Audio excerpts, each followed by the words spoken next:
मेरा तकरीर करने का वक्त आ गया। सामईन, आप लोगों के जरिए मैं 2-3 लाख रुपए महीने कमा लेता हूं, लेकिन अल्लाह का फिटकार है मेरे चेहरे पर। जानते हैं क्यों?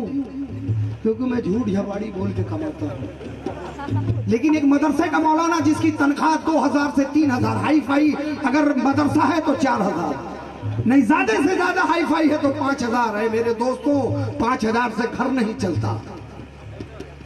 लेकिन उस मदरसे के मौलाना के बच्चों को देखिए, उसके चेहरे पे भी अल्लाह का नूर है, और मदरसे के मौलाना के भी चेहरे पे अल्लाह का नूर टपकता है।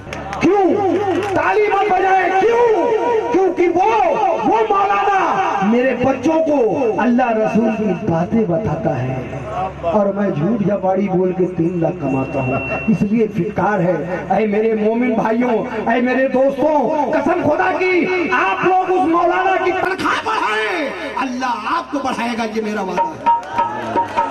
नाजायज पैसे बंद करके एक घर से अगर 50-50 रुपए उस मौलाना को तकसीम करे, कसम खुदा की मौलाना की तनख्वाह बढ़ेगी, अल्लाह उसके बच्चों का पेट भरेगा।